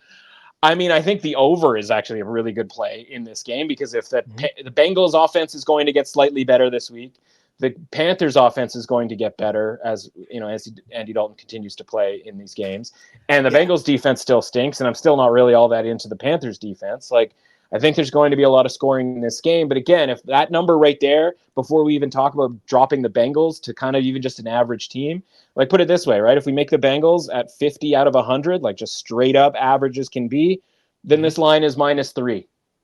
Yeah. Right? So if you go Panthers 35, Bengals are 50, the line is 3, and we're getting value on Carolina. So I'm going to be on Carolina plus the 4.5. I'm also interested in potentially the total. Okay. And I actually won a total last week, by the way. I won the under on Detroit and Arizona. So not getting shut out at totals this year. Not that I ever have, but like, you never know, because I'm terrible at total. I hear you. I'm holding out one last week of faith here, and finally we'll see the Bengals who we think we're supposed to see. One last week here. One last week. So yeah, that means I'm picking the Bengals -4.5 for those listening and not watching. But we keep going here to, speaking of big boy spreads, is this the first double-digit spread of the season? Yeah. The Niners at home, favored by 10 points. And so, I mean, I understand the Patriots might be considered anybody here, but I almost want to say the Niners, with all their injuries, they're still hovering at like average anybody. Like, they're definitely not at, if we're talking ranges here, they're not at the top point of their range for sure. No. They're not even in the middle for sure. And I mean, hey, things went well to start the game, but they couldn't close last week. And so I know that the Patriots are not the Rams by any stretch, but I just can't lay 10 points with the Niners. I can't do it. I'm not there. Well, I see it. I get it. So my question to you is this about the Niners or is this about the Patriots? This is about me being just an absolute sicko is what this is about to be. Okay. Well, first of all, you're the resident 49ers fan, follower, whatever. What's the Brock Purdy situation? The back in, the MRI. Soreness, they still no. Latest I saw was no update. They're just this should be mentioned. This is as of Wednesday morning, in case something comes out on Wednesday afternoon and people are like, "What are you, idiots?" Like, of course it's out there. He's out. He's in. This number was 10.5, and basically, Adam Schefter goes on. Was it Schefter? It might have been Rappaport. Probably both. Goes. It was probably both of them on their respective networks. Goes on TV on Monday night and says, "Oh, hey, by the way, another injury on the 49ers defense. But also Brock Purdy's got a back situation that is, he literally needs an MRI for. And you literally go over to the odds board and it goes from 10.5, like immediately, like as you're watching it, down to 10. And that's like not even an announcement of Brock Purdy being out. And so I like the Patriots here. I bet the Patriots at 10.5 as at the slow book, basically the book that wasn't able to sort of get to it. For as much as we said that the Patriots were in a bad spot last week, given the time that they've had off, the time that they've had to prepare, the fact that if George Kittle, Deebo Samuel, and of course Christian, I'm in Germany getting my blood spun, McCaffrey, the Kobe, as I like to call it. The Kobe, yeah, the old school 20 years ago. Kobe's in Germany getting his blood spun? What? And then meanwhile, everybody else like goes and does it. But it always seems like it's kind of the last, like a drastic measure, by the way. Like, I think, imagine going to Germany at any point would be, or at least history tells us that. So, Sheldon's just shaking his head. What was I talking about? Oh, right. Okay, so I think, speaking of Patriots, that New England has a real chance to actually win this game. Because what's going to happen here is, because we know the rating, right? Like the rating for the 49ers, best team in the league, it was 70. They crushed the Jets and all that sort of thing. And then the injuries start to pile up, and now we sort of see it creeping down. And it's funny to watch some of these teams where, the Chargers, like, it goes way down. Rams, it goes way down. 49ers, it's like, yeah, we got blown out by the Vikings. We've lost all our good players, and we go from 70 to 64. And it's still just like a really good team. But the problem is, like, what does Kyle Shanahan do best, right? Like, he takes talent and he uses it in a variety of ways offensively, and they practice all of their plays and they have all of these different options.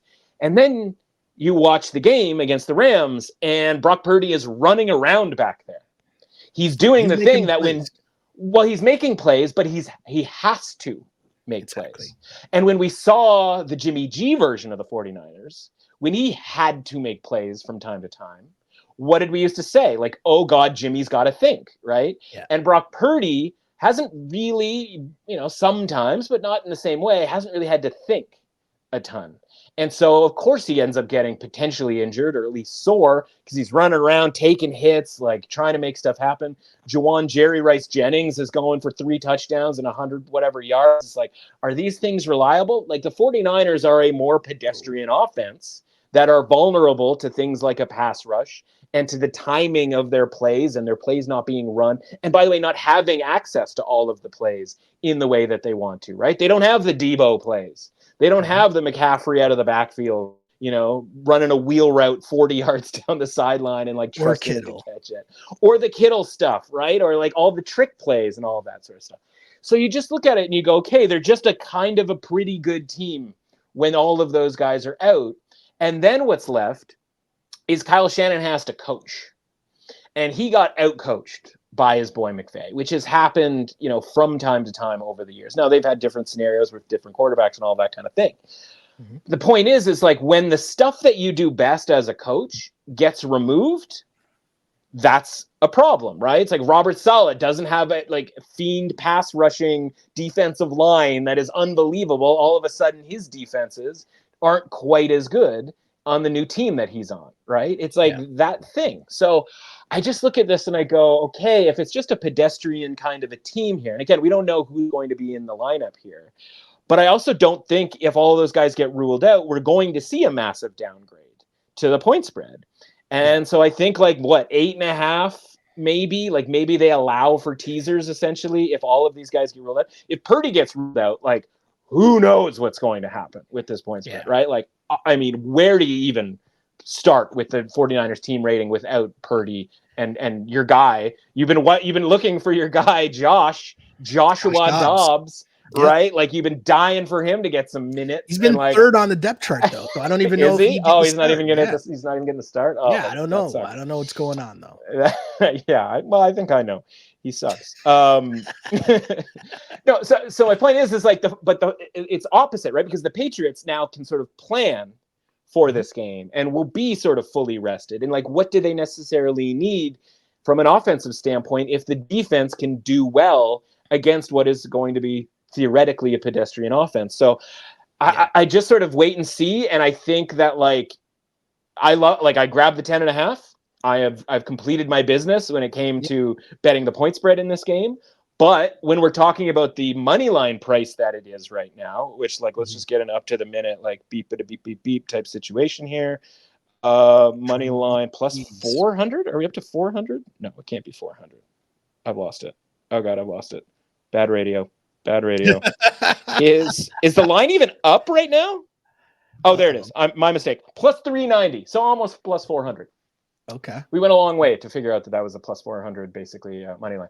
At plus 390, plus 400, again, not flat out bet the money line, but included as a piece of a round robin underdog money line parlay, just in case. You can't rule anything out so far this season with some of these results. So, maybe the Patriots, again, with the rest and the time to prepare that they didn't have against the Jets, maybe they have a chance in this game. Yeah, for me, ultimately, it's just 10 points is way too much for anybody this season so far, but I'm definitely not laying 10 points with a team that's without their best receiver, their starting tight end, their starting running back, and their top receiver that is playing has looked like trash this season after holding out during the training camp. So with all those things, admitting it. And their quarterback is banged up. Even if he does play, clearly he's banged up.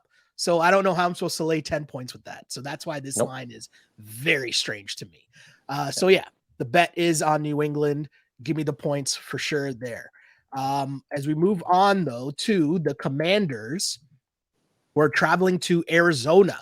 And as mentioned, coming out party for Jaden Daniels in the Commanders offense on Monday Night Football, bright lights, everybody's watching, everybody's overhyped for sure. And then I look at this line and it's Arizona -3. I said, it's interesting.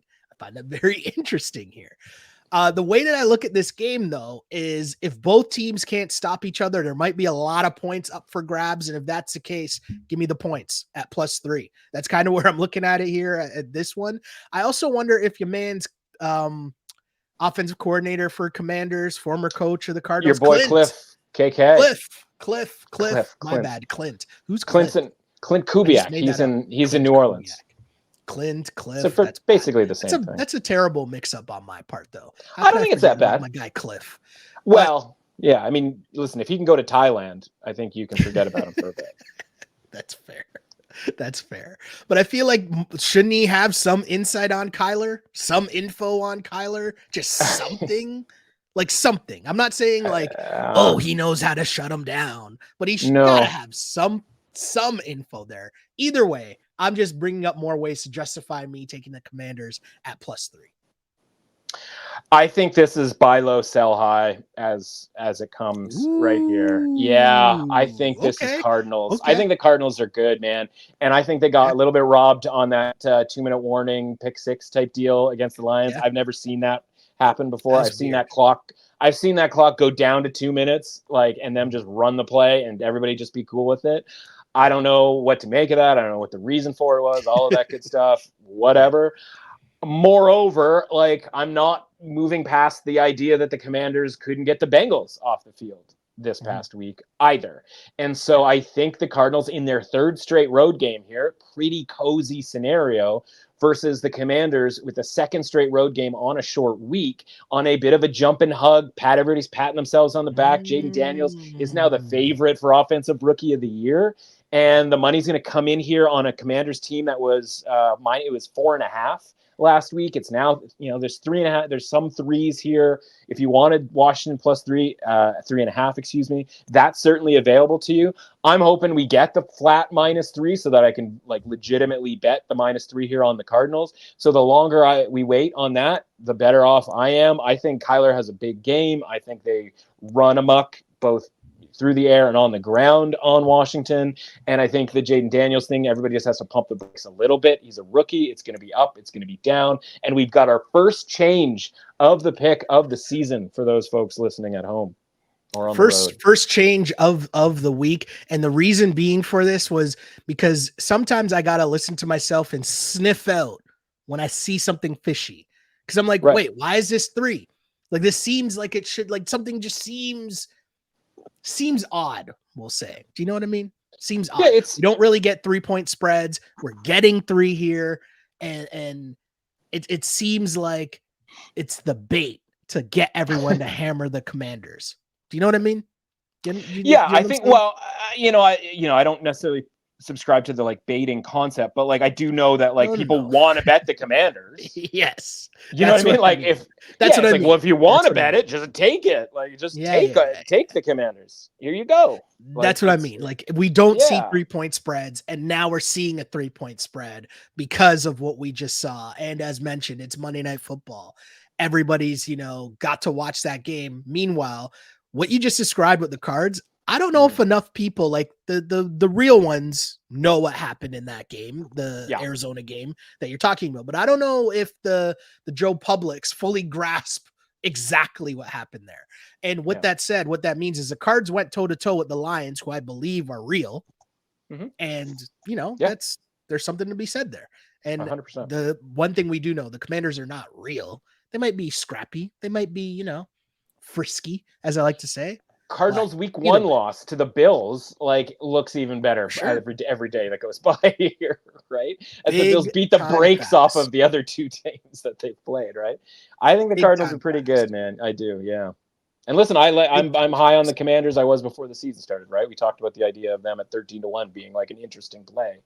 It's just we're talking prices here, and if we get down to this -3, and again, like I think you have to pay right now -120 to get that -3. It's too tough to pass up here. Yeah, just updating the notes there to put in the first change of the week.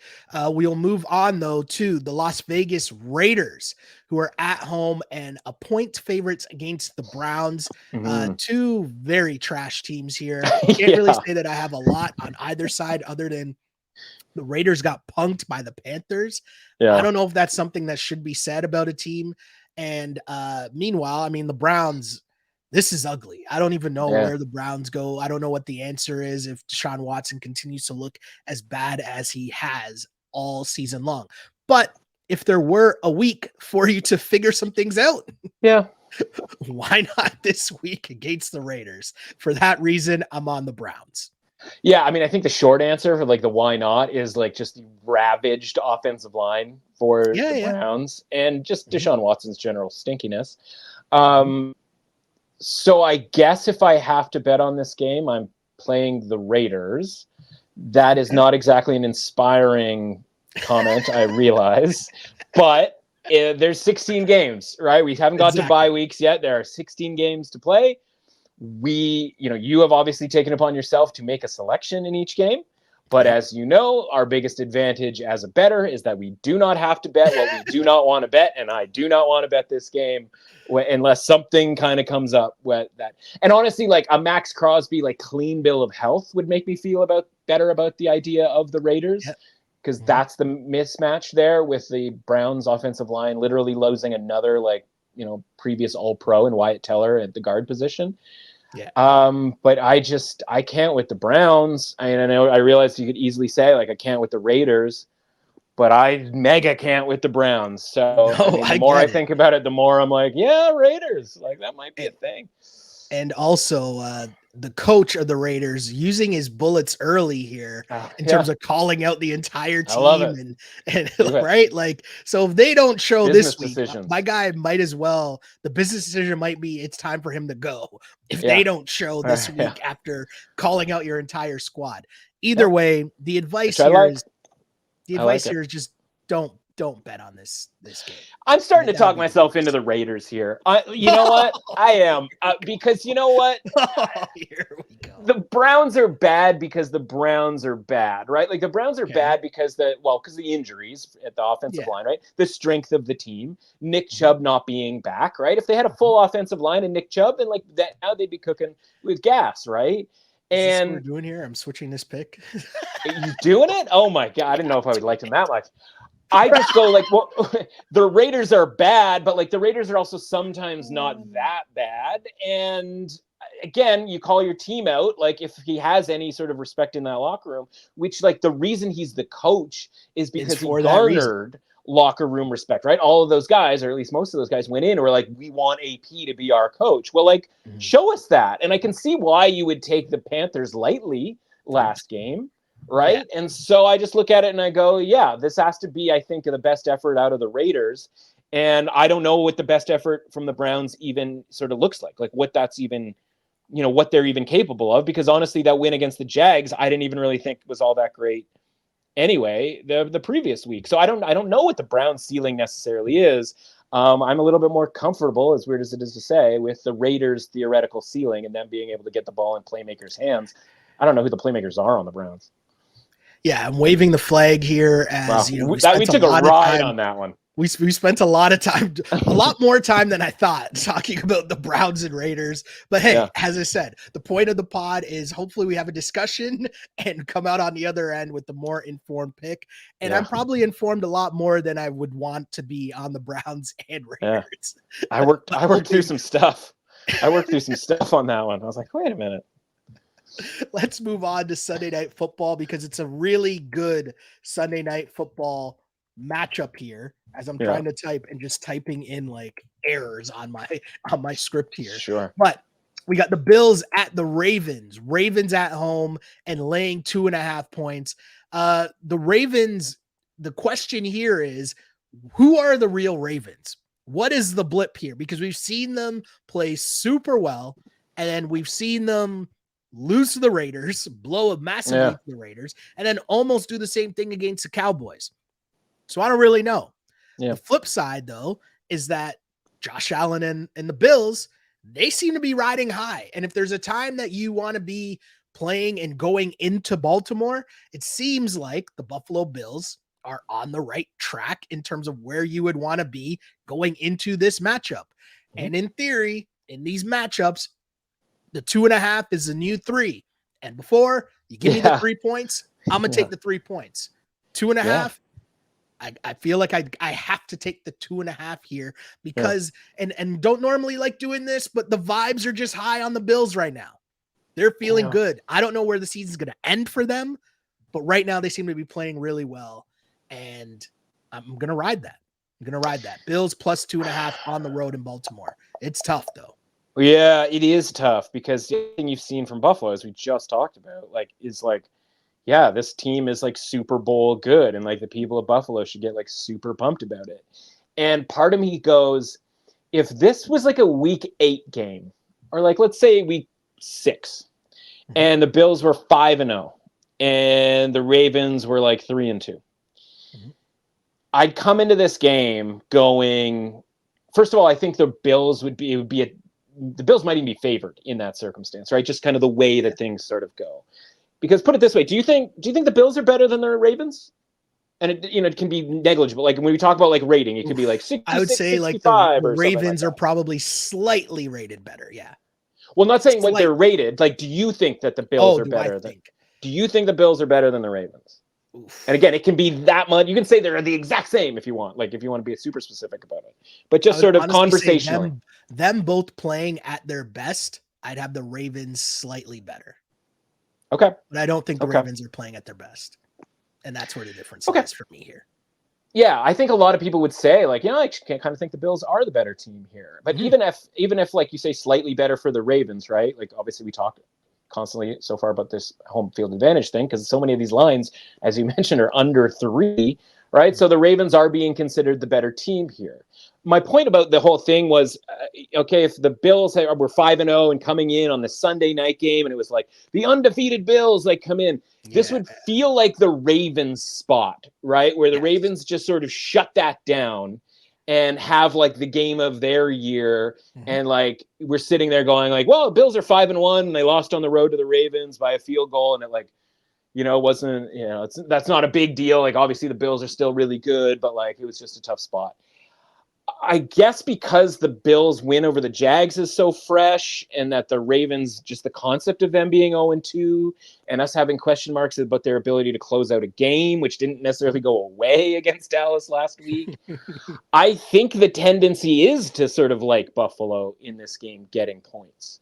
But also, like, when the game gets played, I think the Ravens are going to win this game. Okay. You know what I mean? Like I think the Bills are better. Mm-hmm. I think the Ravens win this game. And so, again, mainly because of spot and all, that kind of sort of nebulous stuff, just the idea that, like, this has to be the best of the Ravens. They got that whole, like, oh, we got our win off our, the winless thing off of our back. Like, let's now play, like, big boy football in, like, a playoff style atmosphere. I just think they get up for those games more than they get up for the Sunday 1 p.m. against the Raiders. That's what I mean, right? It's like that pick'em game against the Chiefs on a Sunday night, or that game where it's like Lamar ends up just playing great and is like getting loose in the secondary and all that kind of stuff, and they just win the game. And they don't win it by a ton, 4 points, 3 points, something like that. But you're sitting there going like, man, I still really like the Bills. Like, after the game, you're like, I still really like the Bills, but like they just didn't win that game, and we didn't cover a super short point spread because it was only 2.5, and the Ravens won by 3 or 4 or 6 or something along those lines, or maybe in overtime, like something like that. And so, like, this is one where I'm just sitting there going like, yeah, like I would take the Bills sort of long term or on a neutral field or, in the playoffs or whatever. But like with this price at this situation, I like the Ravens in this game. I think this is the Ravensy spot, right? Where they just come through and they play their best. See, the big thing here for me as I'm on the fence here, I'm almost teetering over, reaching for the flag to switch the pick to the Ravens. And the main thing is, though, and I do think there's something to this. The Ravens are a team that get up for the games. The big boy games, they tend to show up for. It's the other games where it's kind of like you need them to cover, win by a touchdown, and then they struggle. And then not only do they struggle to cover, are they going to lose this game? And it's like 1 o'clock and the witching hours happening, and you're like, what just happened in this game? It's by far the toughest scenario for the Bills. I mean, think, 2 home games, right, against kind of mid teams, and then like going to Miami, who they've game planned a billion times for Miami, right? And they've had success against Miami, right? Josh Allen owns Miami by and large, and it's not like Miami has some great home field advantage. Like, this is that scenario where you go like, are the Bills just like Super Bowl favorite type deal here? Josh Allen has become the MVP favorite. Like, I just feel like everything has to kind of come down to earth a little bit. I think week 4 might be a little bit of come down to earth type situation. Always doing the other it. thing here, the pick is switched. And the other thing here is when you look at the overall long-term trajectory of both teams, if Buffalo's not going to win every game this season, right? So no matter how good you think Baltimore is going to be, when you look at their schedule and they're going to lose a game this season, it's okay for them to lose this game on the road, Sunday Night Football in Baltimore. So that's what I mean by like, if they were 6-1 with like a loss on the road to the Ravens, we'd still be like, yeah, Bills are still sick. They're awesome. Like, they might still win. And think about it this way, right? Like, on a 13-4 season for the Bills would be bleeping outstanding, right? Especially the schedule that they have, right? Well, that involves 4 losses. So like, this could easily be one of them. Yeah. Okay. Yeah. And that's where you take the advantage of it being under 3 points. Yep. Let's roll. We move to Monday Night Football. And by moving to Monday Night Football, guess what, kids? 2 Monday Night Football games again. First off, we got the Tennessee Titans in Miami taking on the Dolphins. And of course, first off, it'd be nice to know who's going to start for Miami. My hope is, of course, that it's our guy, Pro Bowler Tyler Huntley, who will be getting the start for Miami, but we'll see. We don't really know yet. And all I know is that Will Levis is not a Pro Bowler. Yeah. I think I can say that with fair assessment. Spread is 1. I don't know if he's a good bowler and he might go professional like in that sport. The good news for him is when you throw it inaccurately, it just goes in the gutter. It doesn't like kill a guy. Well, although Levis might, who knows? Like, he might. It's fair. I just know that whoever does start for Miami, I would hope that they are better than Skylar Thompson. And is that too much to ask? I don't really think that's too much to ask. I think it'll be Tyler Huntley. I hope it'll be Tyler Huntley. And based on that, that's why I'm taking Miami -1 in this game. Yeah, I'm with you. It's not that I need to know who's going to be the starting quarterback. I would like to know that it's not Tim Boyle, because I can't. But how can it be Tim Boyle is more the question, right? It can't be. Yeah, I mean, Your man's again, Money Mike would be doing way too much if he has Tyler Huntley right there. And he's like, you know who I'm going to start this week? well, that's the thing. I need to be kind of ready for anything. So let's put it this way, right? Like Tua goes out. The Dolphins rating goes from like 57, right? That sort of playoff team, maybe fringe division champion type level. And it gets knocked down to 40. And we wondered aloud on this show last week, why doesn't this get the same treatment as the Jordan Love injury, where the Dolphins go down to like 28, right? And that's why we like the Seahawks, because we're like, maybe this Dolphins team should be a 28.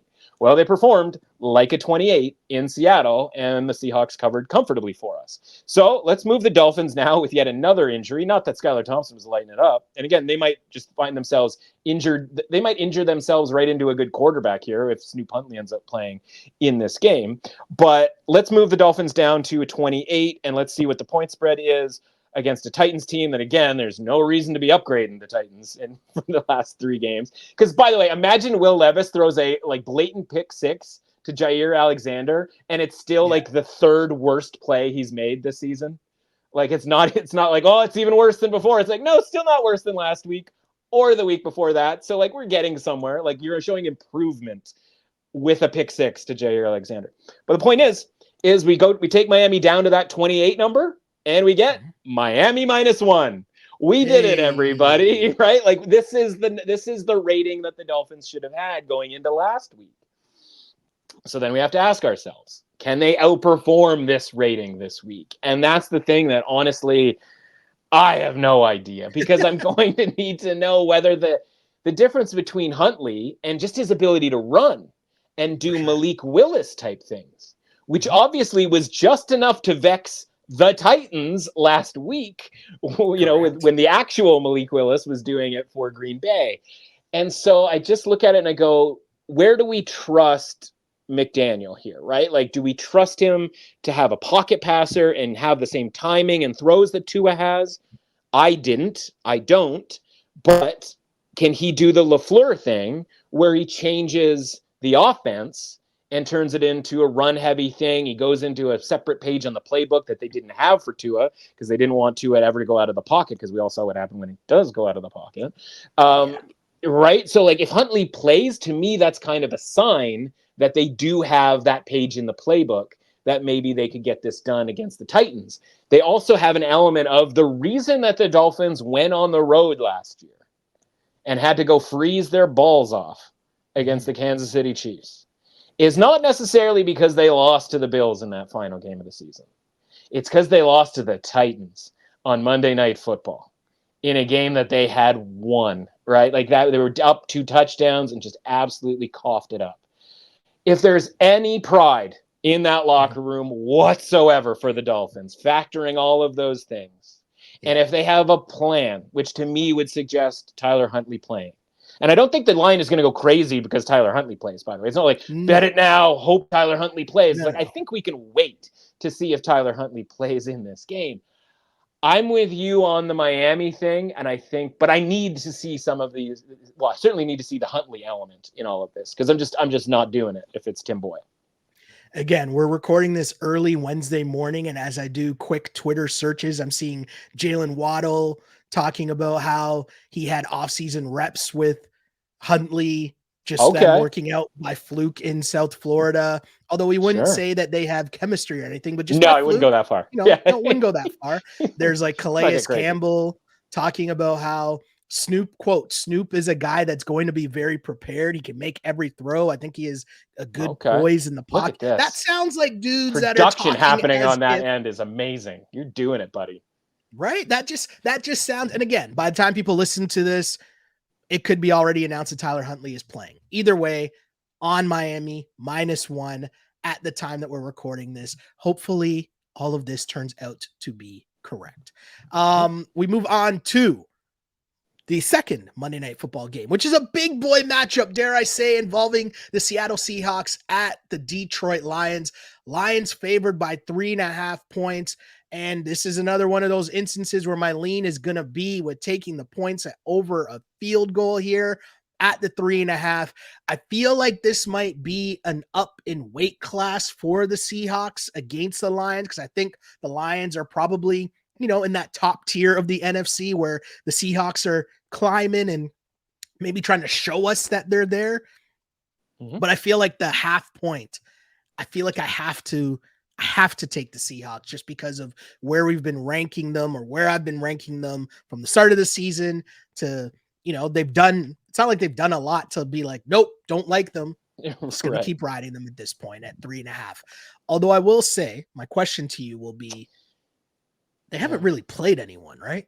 No. And it's like every time I watch them play, as a guy who's high on the Seahawks before the season, like plus 750, let's get in on that right now for the division. And you can listen, the 49ers, last time I checked, are 1-2, right? And the Seahawks are 3-0. Like, if you had told me that the Seahawks would have a 2-game lead on the 49ers, and I'd be sitting there with a plus 750 ticket on the Seahawks to win the division, I'd be like, that's awesome. Yeah, I've watched every play of the Seahawks, and it just left wanting more, right? It was like, why isn't this game 35-3 last weekend, right? Why isn't, why are we struggling to get away from the Patriots here? Why is Bo Nix like backdoor covering? Why isn't it fully shutting down like these home games, right? Why aren't we just killing these teams? Why am I even slightly concerned that Miami might come back and like make this a 3-point game late and we end up getting backdoored, right? It's like none of that happened. They won all the games. They covered all of the games. Well, I guess the backdoor, depending on the number and depending on the number you had in that. Yeah, you could they might literally be, depending on who you are, like 1-0-2 so far against the spread, right, with 2 pushes. So I think the market has them fairly rated. I guess I think is kind of the point in all of this, right? Like, I was hoping that the Seahawks rating would get a boost because they would start playing better and they would be like, oh, look at this team, they're a playoff team. They're still rated as a below average team, and so they're getting, or at least they were going into last week's game. So, like, they're getting a boost up above average here, and that's what's getting this line down to 3.5. But my real concern here is with the injuries that have piled up. And there's some defensive line injuries that have happened in Seattle where, well, if there's one team that you don't want to really mess with from a defensive line injury perspective, it's the Lions, because they will just run the ball over and over and over and over and over. Problem for the Lions is they lost their center, Frank Ragnow, for like 2 months. So, like, it's like conflicting injury type issues here. And this line opened, look ahead was 4. It opened 4. There was some 4.5. And so now we're down to 3.5. So I think people are thinking along the same lines that you are with the Seahawks. I think this game could get a little bit looser than we've seen from the Lions. I talked earlier on my show this week about the idea that, like, well, conceptually the Lions might be an under team, or they've just sort of had sort of weird circumstances where they've only scored 20 points. I think this is a game, and we've seen that these two teams, go against each other in the past and see the game get crazy from a points perspective. Yeah. The total here is only about 47, and that's sort of indicative of the fact that the Lions haven't been scoring all that much. I think both teams score a fair amount in this game, which honestly kind of pulls me off of the idea of the point spread. And just because, like, hey, if everybody's scoring touchdowns, does 3.5 points really matter all that much? I'm still annoyed that Jason Myers is the kicker for the Seahawks, as he missed a field goal against the Dolphins this week. Is the first time I'd really noticed that he was still the kicker in Seattle. I can't stand that guy. I know that's sort of a weird thing to kind of weird take to have. Like, no, it happens. It happens. But everybody has their kickers, right? That just seem to always miss when you don't want them to miss. So, yeah, like, I'm not going to take you off of this play because I don't think I want the Lions. It's a tough one. It's kind of, you know what it is? Yeah. It's kind of like, I need more from the Seahawks. I need more. It's almost kind of like Baltimore and Buffalo, where at the end of the day, let's say the Seahawks lose this game to Detroit and they lose by a touchdown. No one's going to be like, wait, what? I can't believe this happened. Like, it's an acceptable loss. So I understand where you're coming from. The reason though, like the 3.5, it's just, I'm going on in a tough game. I'm going with, numbers say I'm supposed to take the points here. Plus 3.5. I'm going to take the plus 3.5. And if they lose, cool. It's all right. All right. I'm all right with that. Another big week of football. And I know there'll be a lot of talk going on, lots of injuries and stuff, which makes it even more important as we head into the thick of the season here for people to make sure that they're following along on social media. But where exactly can the people find you? Because there'll be lots of notes and articles and different things updating as we head towards Sunday and Monday's action. Where can the people find all that info from you? Yeah, listen, on social media at mrussauthentic on Twitter. That's the easiest spot. Everything gets tweeted out through there, but we are looking for people to subscribe over at Substack, and that's substack.com/@mrussauthentic. The brand is The Window. Type in The Window Sports Betting over on Substack. You'll be able to find us very easily there. A couple articles a week on college football, and then, of course, a ton of NFL stuff. We ended up cashing 3 out of 5 on our round-robin underdog moneyline parlay, though, again, I can't believe we're not rich. How are we not on the Commanders? How are we not on the Broncos? But still, we ended up winning a decent amount there.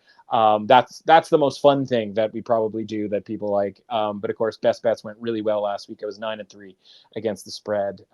Didn't play all 16 games like my guy Sheldon with his 11-5 record. But we're chugging along nicely here. I think we're learning as much as we possibly can in the first 3 weeks of the season about these teams. So yeah, come hang out. It's a good time. The fun thing is at this point, just trying to stick to the principles, in my mind, trying to give myself those reminders along the way of remembering that, hey, it's okay to lose a bet, sticking to said principles, because over time you're more correct than you are incorrect. Yep. Absolutely. That would be the lesson, kids. The more you know. Yeah. As I always say, my name is Sheldon Alexander. You can find me online on Twitter at Shell Alexander, on Instagram at Sheldon Alexander. And of course, subscribe to this podcast wherever you get said podcast. And, I always say the same thing after every single episode, because I really did used to pray for times like this, to rhyme like this. This is a Clutch Picks betting podcast coming to you on Apple and on Spotify. Subscribe, rate, review, all that under fun stuff, because we are unpolished and unapologetic. Until next time, see ya.